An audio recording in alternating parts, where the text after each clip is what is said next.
الحبيب الذي ترجى شفاعته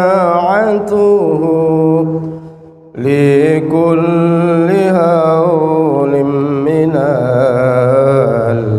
الأهوال مقتحم.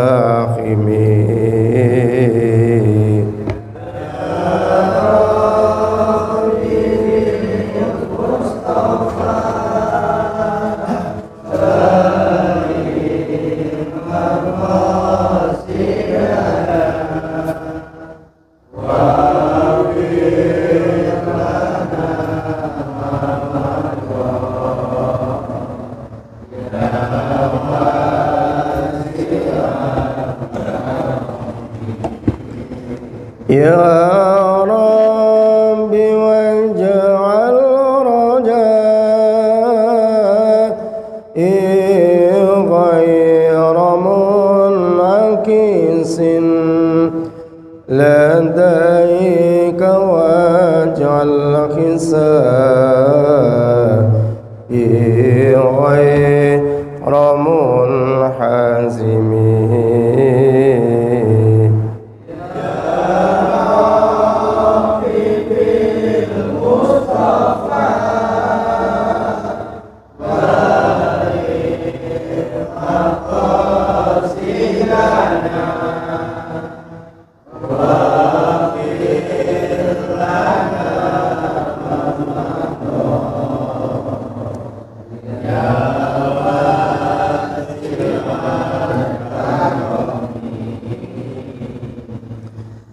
Alhamdulillahi Rabbil Alamin, wabihi nasta'in ala umurid dunya waddin.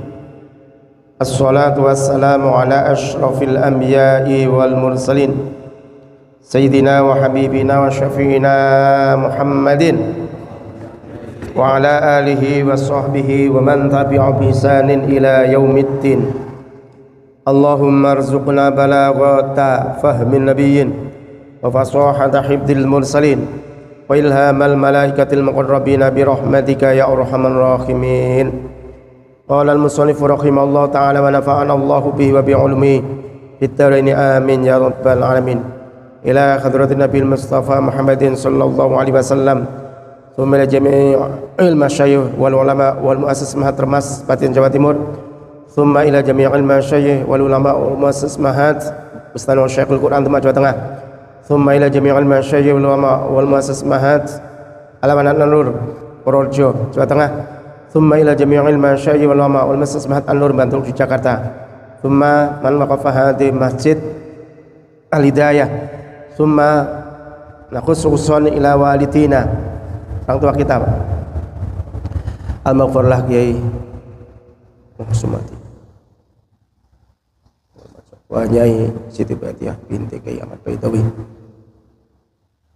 thumma li mu'allif hadzal kitab al-arif billah Jatul Islam Muhammad Al-Ghazali syaulillahi laumul Fatihah. أعوذ بالله من الشيطان الرجيم. بسم الله الرحمن الرحيم. الحمد لله رب العالمين الرحمن الرحيم مالك يوم الدين إياك نعبد وإياك نستعين اهدنا الصراط المستقيم صراط الذين أنعمت عليهم غير المغضوب عليهم ولا الضالين آمين.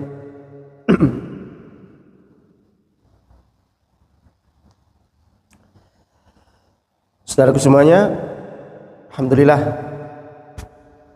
di malam Ahad di tanggal-tanggal terakhir bulan Rajab, Allah masih memberikan ma'unah, pertolongan kepada kita semuanya. Alhamdulillah, pertolongan Allah memberikan karunia nikmat yang terbesar bagi kita semuanya, yaitu diberikan nikmat iman serta nikmat Islam. Dan alhamdulillah dibekali modal yang sangat istimewa. Malam hari ini Allah dudukkan kita untuk menjaga iman tersebut, Islam tersebut, serta untuk mempraktekkan syukur kita kehadirat Allah Subhanahu wa taala atas nikmat tersebut. Dan malam hari ini kita ingin nambah ilmu. Mudah-mudahan dengan tambahnya ilmu kita semakin menjadi hamba yang takut kepada Allah Subhanahu wa taala. Amin ya rabbal alamin. Shallu ala sayyidina Muhammad.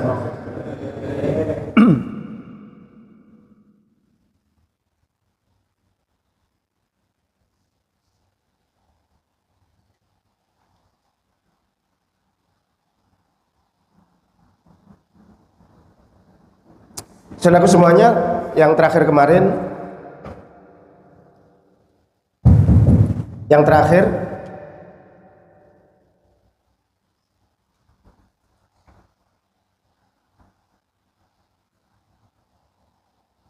ketika engkau mendengarkan cerita tentang keadaan orang kafir itu kekal di neraka, maka jangan pernah kau itu merasa aman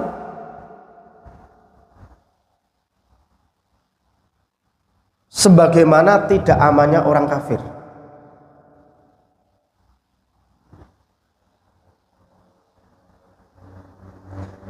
Jadi jangan merasa terlalu percaya diri, terlalu pede bahwa matinya husnul khotimah.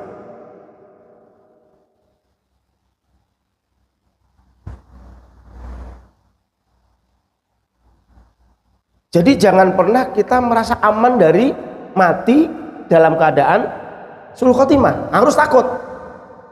Itu nggak boleh dihilangkan. Maka dijaga bener-bener gitu istilahnya. Anggap Pak, kalau kita berangkat ngaji, ya Allah, aku syukur atas nikmat iman dan Islam. Aku bismillah thalabul ilmi. Jadi ketika kita duduk di majelis ilmu ini, sekalipun cuma tidur gini umpamanya, tapi uang ini syukur gitu. Tapi ya kebangetan ngaji seminggu sekali tidur kan, ngaji seminggu sekali tidur lagi Pak, masalah itu.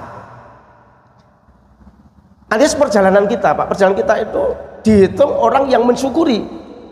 Nah minimal penjagaan itu ketika kita berusaha semaksimal mungkin mensyukuri nikmat iman tersebut dengan talabul ilmi yo untuk kemaslahatan, untuk menjalankan perintah agama, ya, supaya kita punya harapan mati kita itu ya minimal kalau mau mati itu ya punya niat mau berangkat ngaji atau di pengajian atau habis ngaji, minta Allah malam minggu nek mati gitu ngaji.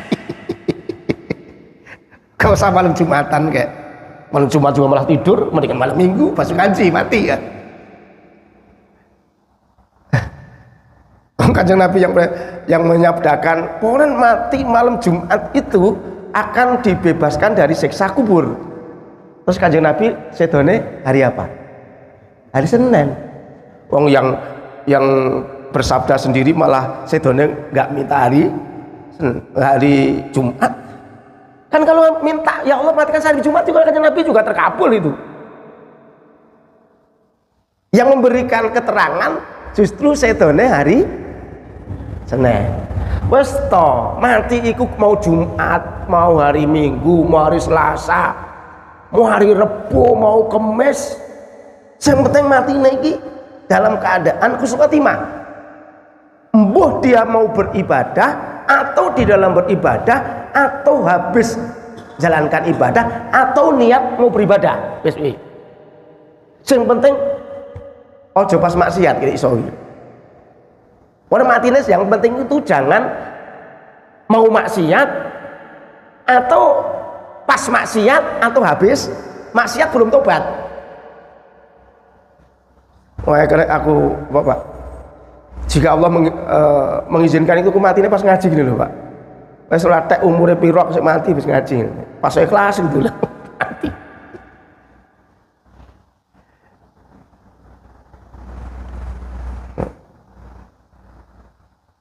Boleh dalam hati ya kita minta umurnya panjang. Tapi namanya umur itu ya memang sudah ono tulisannya. Jadi tinggal doa saja gitu.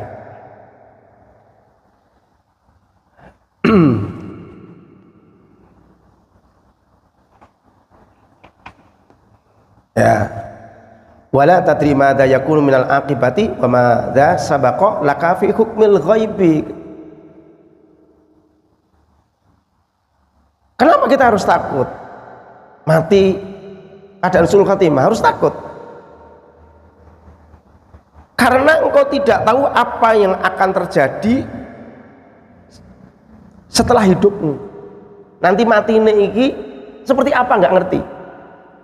Yang kedua, kita tidak ngerti tulisannya yang kalau lagi tulisannya di Lauhil Mahfud, takdir kita ini suul khotimah apa khusnul khotimah juga nggak ngerti. Nah kalau nggak ngerti, jangan terlalu pede. Terlalu pede itu udah nggak bagus. Kamu kalau deket-deket cewek terlalu pede, ditolak, nangis malah. Sedihnya bisa berbulan-bulan. Jangan pede ya, terpede ya boleh, tapi ditolak. Jangan stres masalah gitu kan. Nah itu Pak, kita harus imbang. Walau kita ini punya pengharapan, harapannya ya besar, imbang Pak. Harapannya besar, ya kadang takutnya 100%, kadang harapannya 100%. Gonta ganti, terus itu beriringan. 5 detik merasa takut kalau mati sul khotimah, pas 5 detik lagi punya harapan mati sul khotimah. Itu terus beriringan, nggak boleh ditinggal salah satu. Nanti juga mati sul khotimah, bapak saya juga mati sul khotimah, nggak sholat itu masalah gitu Pak. Bapak saya nggak sholat mati ini pas umpama contoh ini bukan bapak saya beneran maksudnya. Nah itu teman saya nggak pernah sholat, begitu sholat sekali juga langsung mati pas sholat malah gitu. Terus niru lah masalah. Nggak begitu. Emangnya kalau nggak ke sholat pas mati sholat memang nggak dihitung sholatnya awalnya Pak? Kan tetap dihitung juga awalnya itu. Ditimbang Pak. Jadi tetap timbangan itu tetap.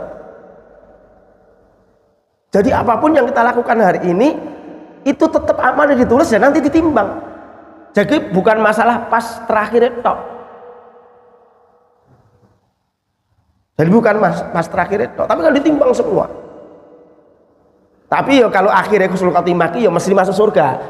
Tapi apakah gitu loh maksudnya Bang? Apakah husnul khotimahnya tadi itu bener-bener ditimbang amalnya banyak baiknya apa tidak? Gawa iman, bener imannya tapi cuma sebesar biji sawi. Lah kan nyemplung neraka sih masalah. Husnul khotimah bawa iman sih. Kan innal ladzina qalu rabbuna Allah tsumma istaqamu. Sesungguhnya orang-orang alladzina qalu yaitu yang berkata rabbuna Allah, Allah itu Tuhanku. Tsumma istaqamu, kemudian dia istiqomah di dalam keimanannya. Itu ujung dalil istiqomah kemudian istiqomah. Itu bukan, itu maksudnya istiqomah iman loh Pak. Kemudian iman iki istiqomah sampai mati dibawa, enggak putus di tengah jalan. Tatanazzalu alaihimul malaikatu alla takhafu wa la tahzanu. Itu jelas. Tapi beberapa hadis yang menerangkan bahwa orang itu ya ada orang yang beriman tapi ya masuk neraka sik ki ya ono. Disiksa sik. Karena memang wongnya bejat-bejat tenan gitu istilahnya. Kebaikannya cuma kecil sekali, maksiatannya kebanyakan. Fala taktarra bi safa'il awqati fa inna tata ghawamidul afat. Kamu jangan pernah terpedaya dengan kecerahan waktu-waktu. Kecerahan waktu-waktu itu apa? Malam Minggu ngaji, malam Senin ngaji, malam Selasa ngaji, habis subuh ngaji. tiap hari sholat nggak pernah ketinggalan. Itu kan waktunya kan hebat itu kayaknya. Top, istimewa. Sholat subuh di jalan nggak pernah telat, zuhur nggak pernah telat, asar nggak pernah telat. Kelihatannya waktunya istimewa. Kumpulnya sama orang-orang baik. Umpama itu kan namanya apa? Sofail awqat. Kita di dalam waktu yang bersih. Setiap hari sholatnya nggak pernah ketinggalan. Tapi jangan tertipu dengan keadaan itu. Itu loh pesan Imam Ghazali itu. Fa inna tahtahu amidul awfa. Karena di dalam bawahnya, di bawahnya, di sebaliknya, lembaran sebaliknya ini perusak itu sangat sulit diprediksi. Sulit diprediksi, Pak. Orang sakit, contoh. Orang sakit 8 tahun sakit. Begitu dokter nggak sembuh, ulang dokter lagi nggak sembuh lagi, lama-lama aku gini santet karo kailo gitu masalah. Wah, lama-lama puas nggak terima keadaan, lama-lama terus mengorbankan keimanan, bisa jadi. Jadi jangan dikira menjaga keimanan itu kayak jaga rumah aneng pintu nih itu jebolin sama setannya terus, Pak, sampai mau mati gitu, mau tinggal maklek gitu doang itu. Sudah tinggal di sini ini, masa kan udah dicabut nih rohnya nih, Pak, sampai apa ini namanya, sampai dengkul ini terus digoda terus naik ini nih rohnya. Nah ini sebelum nyampe Yugorger gini terus setan itu nggak putus asa. Kalau Yugorger lah itu sudah selesai, setan sudah, itu kan sudah batas dari orang tidak diterima tobatnya masalahnya. Kata Yugorger, seorang itu masih diterima tobatnya kata Yugorger, sehingga rohnya sampai kalau udah mendengar lah itu loh, aku wis tutup kalau wis gitu. Nah, setan itu menggoda sampai sampai situ rohnya itu tetap saja digoda. Dan godaan seseorang yang ingin meninggal dunia itu lebih parah, lebih hebat godaannya setan, dikeroyok habis-habisan dibandingkan dari satu hal keadaan yang lain. Terus gini, Pak, saya bayangkan ya, kalau dalam meninggal misalkan ya, kenapa saya bisa menerangkan dalam meninggal dunia itu karena penentu terakhir ini ahli surga atau ahli neraka. Wong kita aja di sholat saja ini, Pak, sholat bisa dipikirin apa wae, keingetan kabeh di rumah. Allahu Akbar, waduh tadi kuncinya di rumah, kuncinya ketinggalan di kamar mandi. Wes 4 hari yang lalu itu, Pak, kita naruh apa itu, kadang setan itu ngingetkan aja. Oh, gak mikirin belas, sebelum sholat itu gak mikirin apa-apa. Begitu Allahu Akbar, otak ini berpikir macam-macam, sono sini cerita macam-macam gitu loh, ya. Ngalami gak, Pak, kayak gitu, Pak? Ngalami apa sering? Apa langganan? Nah itu langganan. Itu nyata, Pak. Setan itu di dalam sholat, karena nilai sholat itu apa? Da'aimul ibadah. Sholat itu menjadi puncak, menjadi kunci, pondasi, dan menjadi apa ya, tumpuan ibadah, semuanya ibadah. Maka setan itu menggodanya luar biasa. Makanya jangan dibilang di masjid itu nggak ada setan. Oh, Bapak sholat aja setannya goda, katanya nggak ada setan, malah banyak setan nih, Pak, masjid ini. Daripada di kafe sono banyak kan sini. Lah kalau setan semua sudah ada sono, setannya sudah tinggal lepas aja, nggak usah apa-apain, udah jelas di sono, nggak perlu dimacam-macam di sono, udah maksiat. Nah, yang sholat ini loh, Pak. Sekarang kita bayangkan baru di sholat, bagaimana setan tidak suka, bagaimana menggodanya setan, bagaimana setan itu mengingatkan kejadian-kejadian yang kita lakukan, atau pikiran-pikiran yang baru kita pikirkan, atau masalah yang sedang kita jalani, atau hal-hal yang lain dilihatkan semua di waktu sholat. Apalagi ketika sakaratul maut itu kayak apa? Karena kita belum jalankan, Pak. Saya itu udah kebayang. Loh ya, bagaimana nggak takut? Harus takut. Maka setan itu Pak, saya sampaikan, setan itu paling benci kalau orang berdoa Allahumma inna nas'aluka husnal khotimah. Setan itu paling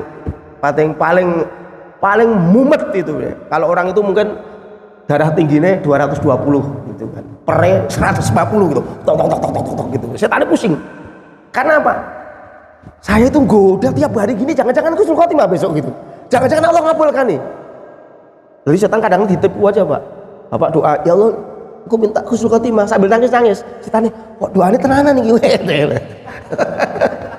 Jangan-jangan ini, waduh ini. Jadi besok sudah dakdiduk aja setan ini.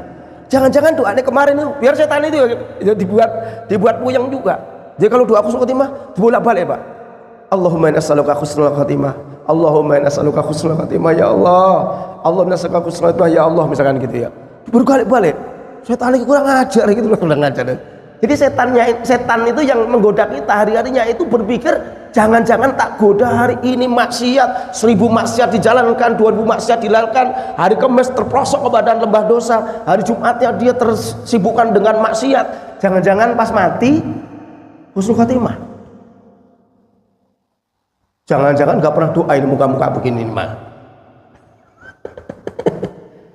Jangan lupakan itu. Saya pengen tanya, ketika kita minta mati husnul khotimah tiap hari berapa kali? 5 sok lupa enggak? Lupa? Oh, enggak. Yang lain kok diem aja?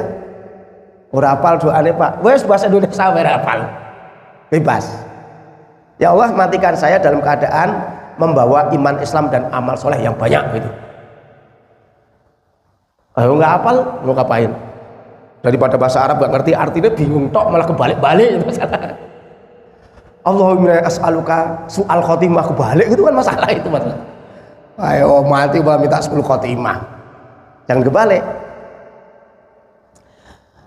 Wa qala ba'duhum ya masyarul muqtarin bil isami inna tahtaha anni qawmi. Wahai golongan orang-orang yang terpedaya dengan merasa terjaga, wahai orang-orang yang terperdaya merasa terjaga dan imannya itu enggak hilang ketika mau atau ketika mati. Inna tahtaha anwa'an niqami. Ingatlah bahwa sesungguhnya di balik itu semua terdapat bermacam-macam kemurkaan. Hati-hati Pak. Kadang Allah itu, bukan saya sampaikan, Allah itu terkadang menyimpan rahmatnya, menyimpan ridhonya ketika seorang hamba itu melakukan perbuatan kecil sepele. Tapi terkadang Allah juga menyimpan murkanya orang itu bermaksiat, hanya maksiatnya masalah kecil. Jadi jangan kemudian Allah kan ini dosanya ini dosa kecil, orang iso gitu. Dosa kecil inilah gak masalah lah. Alah, ngambil apa? Misalkan ngambil bungane tempat keabian, bungane diambil gini, dibawa pulang dikantongin. Oh nyampe Jogorawi ketabrak mobil gitu, masalah. Maksudnya jangan menyalahkan diri, karena yang kecil itu apapun perbuatan baik kecil, kalau seseorang itu melakukan kebaikan sekecil apapun kemudian dia meninggal dunia dalam melakukan kebaikan itu, maka namanya husnul khotimah. Ini bapak ini masalahnya. Nih Ustaz Lukman, ada nasi kok ya, ini syukurnya kok ya masih segini gitu. Nah kecil, dikasihkan orang juga gak pantas, dimakan juga udah jatuhan gitu kan. Cari semut gitu, ada rumah semut dikasih semut, ya habis semut langsung kaku, langsung meninggal gitu. Husnul khotimah itu Pak. Tapi kan kita tidak terpikir sampai seperti itu kan. Nasi ya wis blak gitu kan. Kamu pernah nggak nyari rumah semut sengaja nganter makan semut? Kalau bakar kalau ngoprak sering ya. Tapi kalau ngasih makan udah pernah nggak? Pernah. Seumur berapa kali? Enggak Pak. Jadi jangan dikira itu ketika sedekah itu hanya manusia, bukan. Bapak ngasih kucing ya sedekah, ngasih burung ya sedekah, ngasih semut ya sedekah, ngasih lalat ya sedekah. Semua harta yang kita keluarkan untuk makhluk Gusti Allah itu dihitung sedekah. Tapi ya kalau makan tapi orang sekarang kan ngajari pelit ya. Lah bandeng di presto ya habis kepala-kepalanya masalahnya kan. Ya kan? Abang suka beli bandeng presto kan? Dihabisin sama di sisanya habisin. Ngajari pelit itu. Lain masalah kan sekarang kan. Yang dulunya itu tulang itu untuk kucing, tulang itu untuk lain-lain lah, untuk makan mana gitu. Dan sekarang di presto dasar pelit gitu. Ya di presto Pak, kepalanya udah dimakan, diniatin untuk kucing. Sama Pak, ketika kita ngambil air nyiramin bunga itu jangan dikira nggak dapat pahala itu. Tapi jangan nyirami bunga desa itu ya masalah itu. Kita nyiramin pohon aja itu dapat pahala. Gaji Tesla nyirami di depan gitu, habis di depan terus begitu masuk umpama terus malaikat Israel datang gitu, habis nyirami atau pas nyiramin.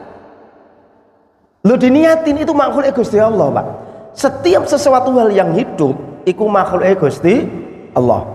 Maka siapapun yang berbuat dengan baik dengan makhluk hidup tadi, maka dihitung pahala. Nih, yang punya pohon mangga siapa? Ada? Apa Bang punya? Siapa yang punya pohon mangga? Ini punya pohon mangga. Lah mangga ini dimakan ulet. Kalau dimakan ulet jangan dipetik Pak. Oh ya ada uletnya itu, jangan suka dipetik. Oh dipetik buang. Wes terusno gitu. Kayak kita sudah kakek sekali-kali sudah kakek sama ulete. Lah itu sedekah. Yang dimakan burung pun sedekah. Seluruh apapun baik itu secara taungan au karha.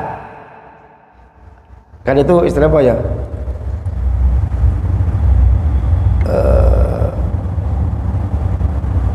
Ataina ta'ingin. Ya, ketika kita beribadah itu ada kalanya karena kita ridho, karena kita tulus melakukan, ada yang ibadah itu karena terpaksa. Ada ibadah terpaksa ada. Bang Ayub mana Bang Ayub? Motornya diambil orang gitu terpaksa Bang Ayub. Kita ibadah itu terpaksa. Lah motornya diambil orang. Dia itu pengen minta tapi nggak ngomong. Minta tapi nggak ngomong. Nah itu dapat pahala. Sama dengan sampai itu ngasih motor orang dengan cara diulungkan ada orangnya. Cuma bedanya Allah memberikan pahala, motornya diambil tanpa ngomong sama Bang Ayub. Bahkan terkadang sesuatu hal yang Allah paksa begitu, itu malah pahalanya lebih gede daripada yang ketika ngasih langsung. Karena kalau yang dipaksa gitu kan harus sabar. Aduh double. Nah itu harus double. Sabarnya kan sudah belum siap dikasih, malah udah diambil.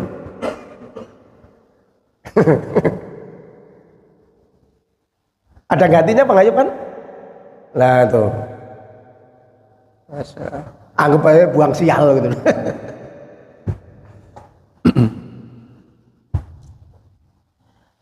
Zayyanallahu iblisa bi anwa'i ismatihi wa huwa indahu fi haqqaiqi la'natihi. Zayyana menghiasi sapa Allah iblisa ing makhluk iblis bi anwa'i ismatihi dengan macam-macamnya penjagaannya Allah, wa huwa utawi iblis indahu ada di sisi Allah iku fi haqqaiqi la'natihi, yaitu di dalam kesejatian laknatnya Allah. Kurang apa iblis iki, Pak? Ibadah 80.000 tahun. Pak Bambang paling istiqomah paling umur 20 tahun. 17 itu masih ngontak subuhan, masih kawanan kayak dia ini aja, masih kesiangan kadang. Iblis, Pak, 80.000 tahun ibadah. Itu kan kalau logika nggak mungkin iblis ini su'ul khotimah kan? Ayo di logika kan nggak mungkin su'ul khotimah. 80 tahun sudah ibadah terus kok, Pak, gak leren, gak pernah ketinggalan, nggak kayak Pak Bambang, nggak kayak kita. Subuh masih kadang lewat, asar kadang-kadang masih tidur. Ya kan? Iblis itu enggak taat kepada Allah, benar-benar taat 80.000 tahun. Taat itu, Pak, seluruh apa yang Allah perintahkan dijalankan. Orang apa, Pak? Tapi ya ujung-ujungnya namanya iblis ya menjadi contoh orang yang sudah ibadahnya luar biasa tapi Allah melaknati. Dan nanti iblis ini menjadi makhluk penghuni neraka. 80 tahun, baru 40 tahun, belum 80.000 tahun. Makanya kita harus menjaga keimanan kita benar-benar. Wa zayyana, dan menghiasi sapa Allah Bal'ama ing Bal'am bin Ma'ura yang saya terangkan kemarin, bi anwari wilayatihi, yaitu dengan cahaya kekuasaannya. Wa huwa mutawi Bal'am indahu di sisi Allah iku fi haqqaiqi adawatihi, yaitu hakikatnya di dalam kesejatian permusuhan dengan Allah. Bal'ami kurang ngopo, doa ijabah. Ngapain ya kalau doa ijabah? Lah kok orang yang doanya ijabah dikasih dunia masih mau? Harusnya kan dia minta kepada Allah ya, jangan kan bisa. Loh, itu namanya sudah apa ya, menipu, di apa ya, dihiasi oleh setan. Kan Bal'am ini doanya istajabah, doanya itu mustajab, Pak. Setiap doa dijabah, doa ijabah. Kalau Bal'am itu kemarin nggak mau aja, terus dia minta kepada Allah dunia sebagaimana dunia yang diiming-imingi, yang diberikan oleh gubernur Sam ya, itu kan bisa. Malah doane gondoane Nabi Musa. Kalau jaluk duit kan Gusti Allah kan ya keluar di sejatahnya itu kan. Oswali yo. Mustajab da'awat.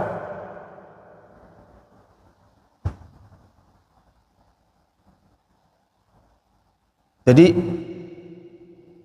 yang dalam keadaan Bal'am itu adalah bersandar terus kepada Allah, lah mulai bersandar ke manusia, akhirnya terjerumus. Wa an Ali radhiyallahu anhu annahu qala, dan diceritakan dari Sayyidina Ali radhiyallahu, mudah-mudahan meridhai sapa Allah anhu terhadap Sayyidina Ali, annahu sedemikian Sayyidina Ali iku qala, berkata sapa Sayyidina Ali, kam min mustadrojin bil ihsani ilaih. Kam min mustadrojin, berapa banyak orang yang teristidroj bil ihsani, dengan kebaikan, ilaihi, yang diberikan kepadanya. Berapa banyak orang yang teristidraj dengan kebaikan yang diberikan kepada dirinya. Jadi gini, ketika Allah memberikan satu karunia urusan dunia, baik itu harta, baik itu pangkat, baik itu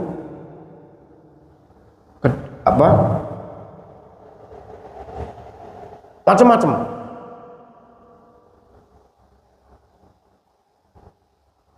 Allah berikan itu. Ada yang memang Allah memberikannya itu karena Allah ridho,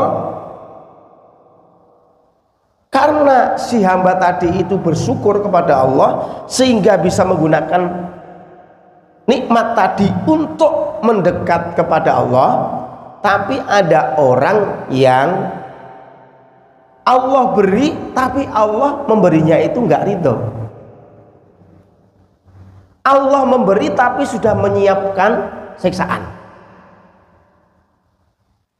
Istidraj itu ya memberi tapi sudah menyiapkan siksaan. Contoh gini, Bapak punya anak kelas 5 SD atau anak kelas 1 SMP. Pak, aku beliin motor. Ya, beliin motor. Karena senengnya balapan motor. Motor apa? Motor anu aja lah. Motor apa namanya? Yang biasa? Honda Beat. Honda Beat aja, Pak. Bapak itu pengen orang anak ini biar nyungsep, beliin Ninja.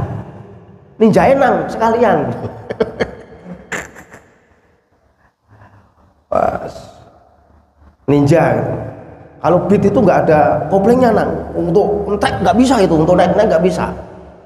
Untuk apa namanya? Untuk geber-geberan, untuk wah gitu nggak bisa. Oh gitu Pak ya, iya Ninja sekalian tak beliin ya. Sing bisa untuk dibelikan, belikannya nggak tanggung-tanggung, dibelikan 3 sekalian. Nanti kalau rusak ini nang ganti nang.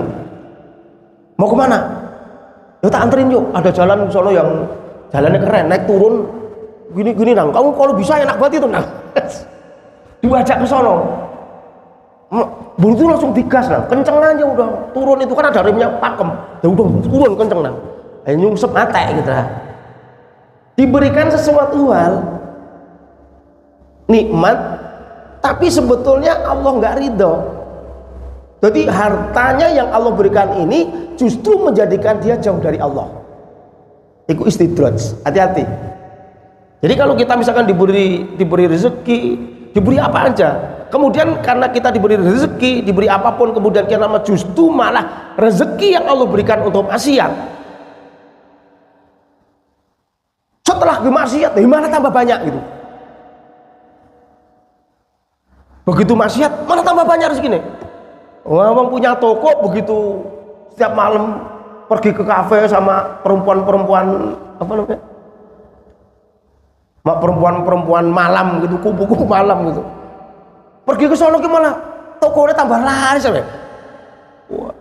Ke sono malah tambah laris. Malah buka toko mana-mana. Mau tuh buka-buka apa lagi?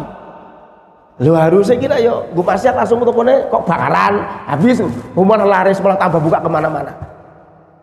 Lalu akhirnya dia lupa, sampai lupa.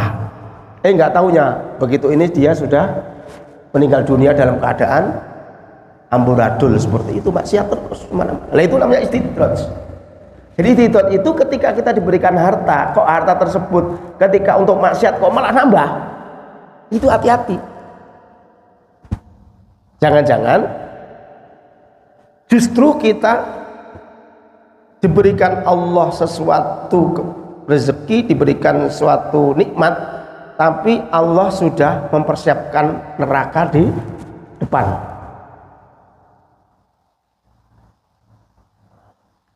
Sama kan Fir'aun nggak pernah sakit Pak, sakit pilek nggak pernah, sakit gigi nggak pernah sakit seumur-umur gitu Fir'aun itu. Ya kan Pak Bambang nggak pernah sakit, tuh sombong banget ini.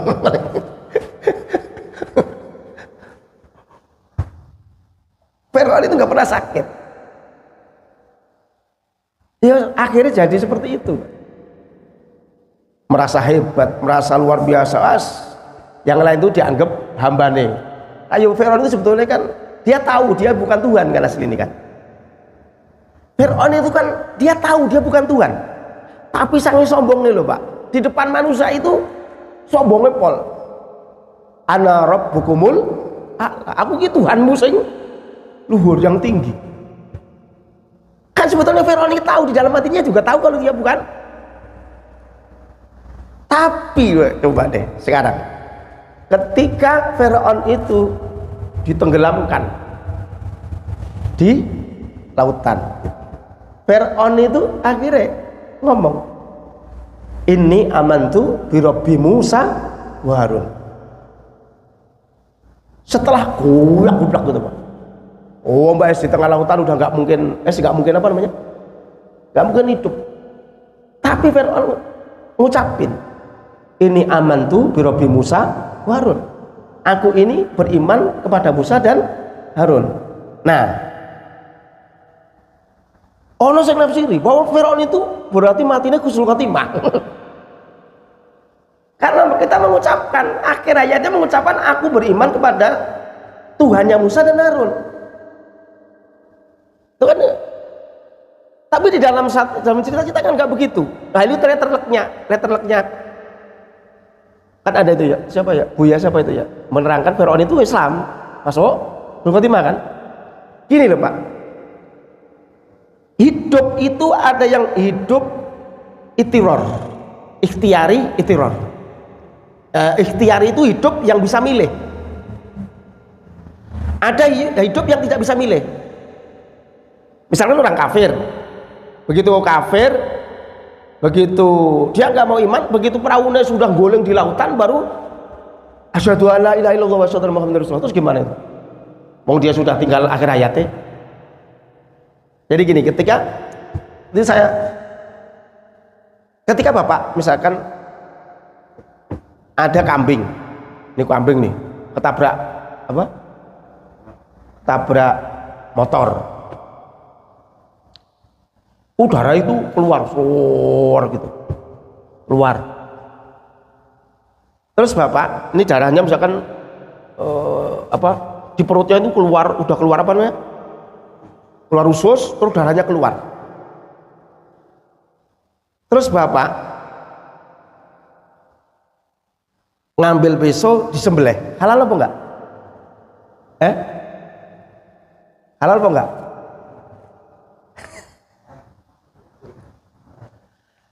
Jadi ada hayatul ikhtiari, hidup yang bisa milih, ada yang hidup udah nggak bisa milih.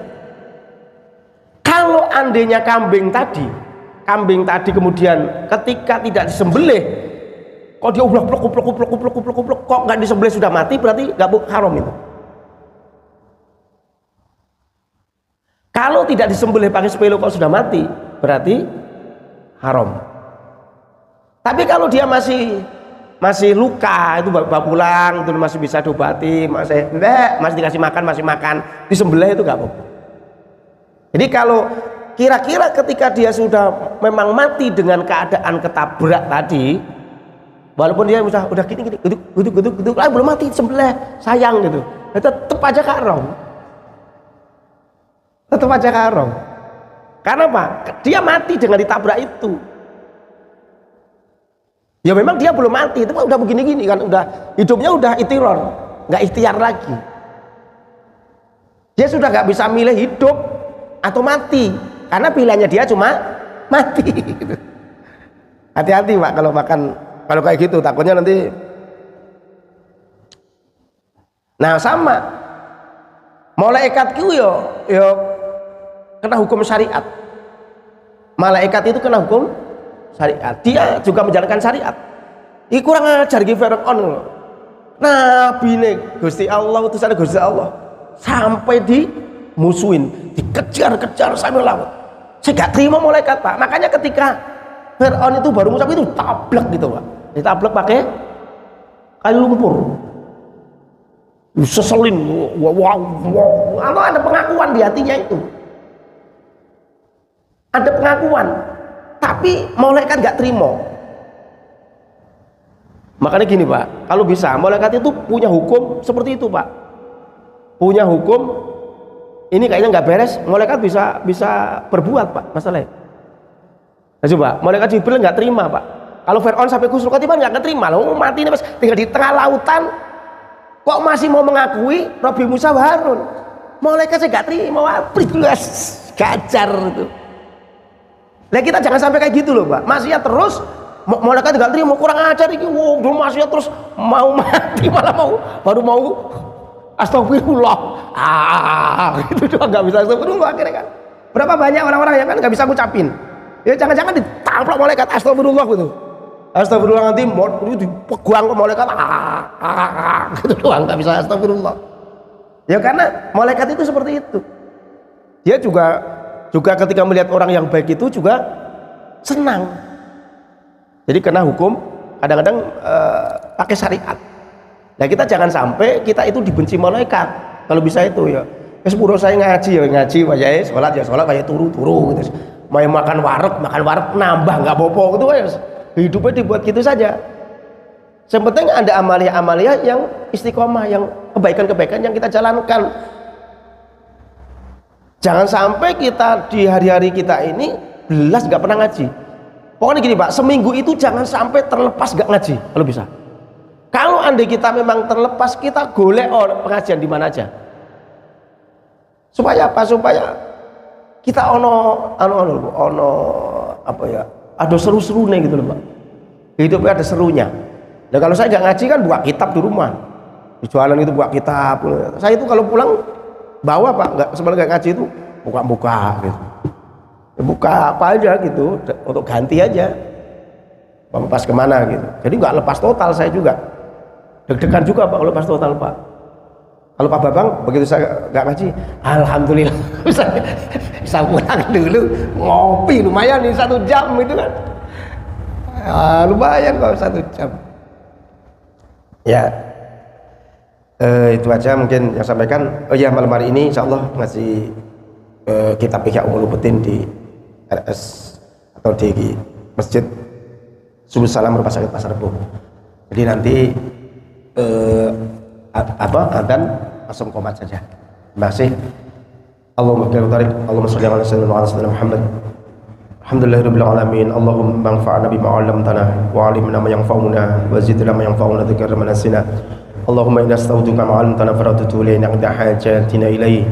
Allahumma rabbana atina fid dunya hasanah wa fil akhirati hasanah wa qina adzabannar. Wa sallallahu alaihi Muhammad wa alihi wasallam bi fadlika subhana rabbika rabbil izzati amma yasifun wa salamun alal mursalin alhamdulillahi rabbil alamin. Assalamualaikum warahmatullahi wabarakatuh.